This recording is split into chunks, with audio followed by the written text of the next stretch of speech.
What's up, quarantine cinephiles, and to all the Netflix viewers out there, the time has now come for the release of the much-awaited 4th season of Money Heist / the Casa de Papel, whichever you prefer, now currently streaming on Netflix. Now, I finished this series in just 2 days. I know I could have done it in just 1 day, but I just want to give myself some proper breathing time because it's gonna return next year, so I don't want to be sad, and I really want to take my time in digesting this series. Quick reminder, this is a spoiler-free review, so if you haven't seen the season yet, you are safe in this video. But if you haven't seen seasons 1 to 3, I think you should stop this video because I'm gonna be dishing out spoilers from the past season. To give you guys a quick recap, at the beginning of season 3, one of the professors, Dali gang, Rio, has been captured by the police force, and now the professor has reassembled his team to take him back, and that's by invading the Bank of Spain, taking all of its gold and bartering Rio in exchange of national intelligence secrets that the bank also possess. Now, by the end of this season, a formidable opponent in the character of Inspector Sierra orders the fake execution of Lisbon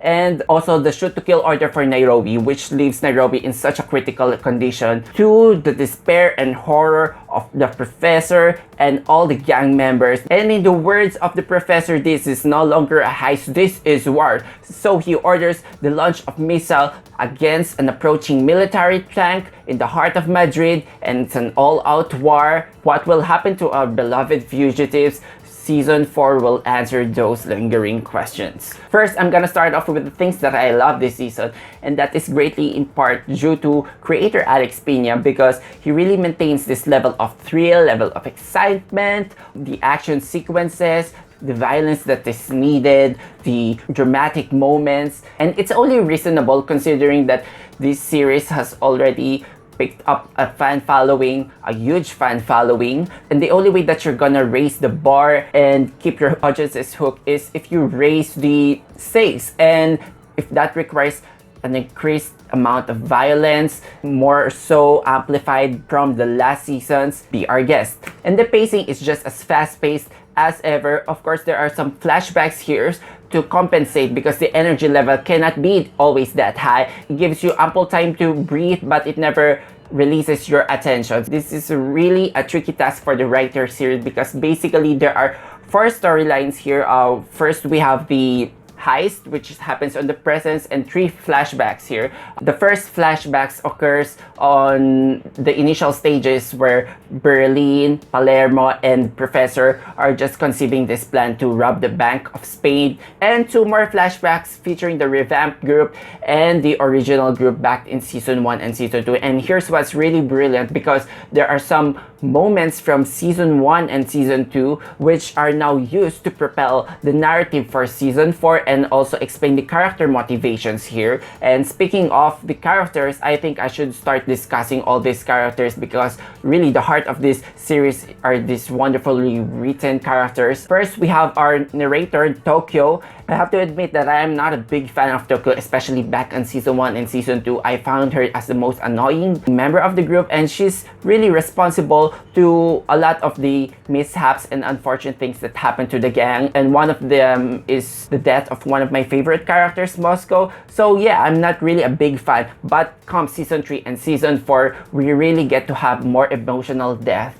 to Tokyo, that she's not just raging loose cannon. Her motivations are well explained here. Come to think of it, she really attempts to do the right thing, and arguably she's the second best critical thinker of the gang next to the professor. So really, there's a wonderful character development in Tokyo. I found myself getting more impressed by her decision making in this season. She's really improved. What surprised me the most is actually Palermo, one of the new members of the gang. He makes a lot of irresponsible and questionable decisions here, considering that he's just a new member here and his affinity for the gang has not yet been well established.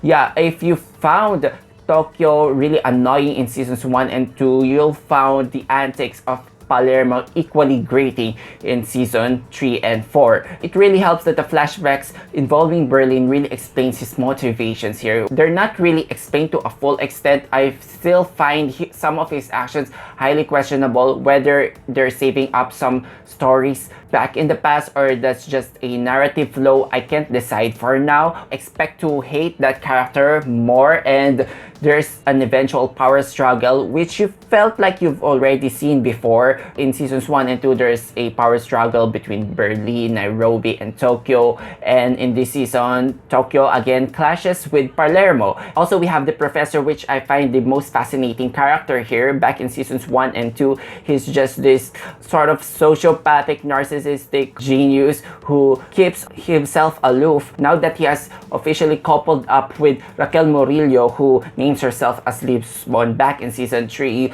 we get to see more the human side of him. He's now a bit loose, he dances a little bit more, and also when it comes to his character development, I am quite surprised and I'm quite unsure of where are they taking this character, because he really sets the tone of the behavior for the rest of the gang. You would classify him as something that's a criminal with a moral compass. His decision towards the end of season 3 is nearing borderline evil now. So again, we have these two opposing forces. We have the robbers and the police forces. Back in season 1 and 2, our main POV for the robbers, aside from Tokyo, is the professor. So professor leads that faction. On the other side, we have Raquel Murillo for the inspectors. Now that those two have merged, it seems that season 3 and 4 has a more defined perception that it's gonna be a simple tale of good guys versus evil guys, which is really, really twisted, because come to think of it, the main moral debacle of this series still stands strong, and that is which side are we supposed to be rooting for. And really, you shouldn't be rooting for them because they are the bad guys. But I'm gonna save much of that later. Also, I would like to discuss Stockholm, and I think she's the most sane character of the gang here. There's I love triangle drama here with Denver and the most annoying character in Money Heist, Arturito. The presence of these three characters, let alone lock them up in the same room, really draws a lot of conflict and drama, to the point that even Denver does some questionable actions here. He has this propensity for violence. I'm no longer elaborating on that. Also, Arturito, if you despise this character in the past seasons, you're gonna despise him even more because he just hit a new low this season, and I can't wait for Retribution to come. Let's discuss the fan favorites, Nairobi. It's really amazing how this show portrayed that Nairobi is the beating heart of the gang. Most of the relationships forged here, you can find Nairobi to be in the center of it. So Nairobi is really a valuable member to the gang. And also there's Helsinki, a lovable gentle giant, and also the underrated characters of Marcel and Bogota, which have more roles to play this season, especially for Marcel. This show also tackles PTSD in the character of Rio, and the actor Miguel Herrán he really showed a lot of dramatic moments here, especially he has to narrate the horrors that they have done to him. Okay, now I'm going to push back on discussing the individual character arcs here because I don't want to give away too much, but I want to step back first and look at the bigger picture of what Money Heist really means and what it represents, because it's easy to think that Money Heist is about the resistance, and I know this is a dangerous series, especially this one is really subject to different interpretation, especially that you're portraying here a government and exposing all the flaws and the brutality that's happening behind the scenes. Whether you like it or not, this series is bound to make a political statement. Yes, it has the risk of inspiring people to do violent acts, and the show has been self-aware with that. They've admitted that there are news reported that some Money Heist inspired robberies happened. With this type of series, you really have to take everything with a grain of salt. And now that the violence has been amplified, the question that lingers on you is this season better because the violence has been raised? Towards the end of this season, it really tries to poke on shifting public perception, because if you recall back in season 3, something crazy happens. Once they've executed